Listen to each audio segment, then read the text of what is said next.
خون کے متعلق بیماریاں۔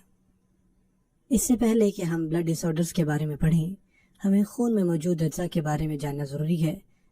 بلڈ ایک قسم کا باڈی فلوئڈ ہے جو انسانوں اور جانوروں میں موجود ہوتا ہے، جو کہ ضروری غذائیت جیسے کہ آکسیجن اینڈ نیوٹرینٹس جسم کے سیلز کو پہنچاتا ہے۔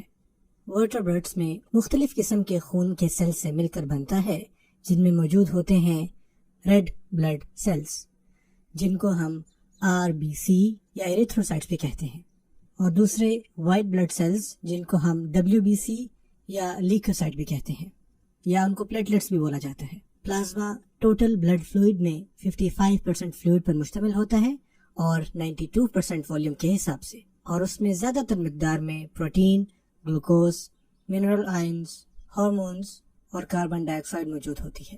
یہ تمام بلڈ سیلز ایک فیملی کے طور پر کام کرتے ہیں۔ ریڈ بلڈ سیلز کا کام ہمارے جسم میں موجود ہر سیل اور ٹیشو کو آکسیجن پہنچانا ہوتا ہے، اور وائٹ بلڈ سیلز جسم کو جراثیم کے خلاف لڑنے میں مدد کرتے ہیں۔ پلیٹلیٹس بہت چھوٹے چھوٹے سیلز ہوتے ہیں جو آپس میں جڑ کر کسی بھی زخم سے خون نکلنے کو روکتے ہیں۔ یہ تمام قسم کے سیلز ہماری ہڈیوں میں موجود ہوتے ہیں، جسے ہم بون میرو بھی کہتے ہیں، جو کہ ایک طرح کا سافٹ ٹیشو ہے۔ ہمارے جسم کو نارمل کام کرنے کے لیے ان تمام قسم کے سیلز کی ملینز کی تعداد میں ضرورت ہوتی ہے، لیکن کبھی کبھار کسی وجوہات کی وجہ سے ہمارا بون میرو ٹھیک سے کام نہیں کر پاتا، جس کی وجہ سے ہمارے خون میں مختلف قسم کی بیماریاں پیدا ہو جاتی ہیں، جن میں لال، سفید اور پلیٹلیٹس تینوں قسم کے سیلز کی خرابی پیدا ہو سکتی ہے۔ بلڈ ڈس آرڈرز میں ایک یا ایک سے زائد قسم کے خون کے سیلز متاثر ہو سکتے ہیں، جیسا کہ تھیلیسیمیا۔ تھیلیسیمیا ایک ایسا مرض ہے جو زیادہ تر ریڈ سیلز کو اثر کرتی ہے۔ یہ بیماری سیلز میں موجود جینز کی میوٹیشن کی وجہ سے ہوتی ہے، جس کی وجہ سے ہیموگلوبن کی نارمل ساخت خراب ہو جاتی ہے۔ ہیموگلوبن ایک قسم کا پروٹین ہے جو دوسرے سیلز تک آکسیجن کو پہنچانے کا کام کرتا ہے۔ جیسے جیسے ہمارے جسم میں ہیموگلوبن کی کمی ہوتی جائے گی، RBC جسم کے تمام حصوں تک مکمل طور پر آکسیجن نہیں پہنچا سکے گا۔ مثلا بون ڈیفارمیٹیز، انلارجڈ سپلین، دل کے مسائل، جسم کی افزائش اور بناوٹ میں تاخیر۔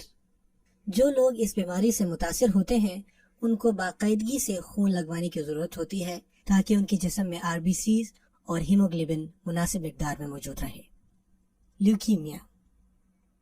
لیوکیمیا ایک طرح کا بلڈ کینسر ہے جس میں میلیگنٹ وائٹ سیلز ہمارے بون میرو میں ضرورت سے زیادہ مقدار میں پیدا ہونے لگتے ہیں۔ عام طور پر لیوکیمیا کی بیماری میں WBC کی مقدار بہت بڑھ جاتی ہے۔ وہ سیلز کام عام طور پر جراثیم سے حفاظت کرنے کا ہوتا ہے، ضرورت سے زائد سیلز اپنا یہ کام ٹھیک سے نہیں کر پاتے۔ اس بیماری کی صورت میں بننے والے سیلز وقفے سے اپنی تعداد میں اضافہ کرتے رہتے ہیں، یہاں تک کہ وہ نارمل سیلز کے راستے میں آ کر ان کے کام میں رکاوٹ بنتے ہیں۔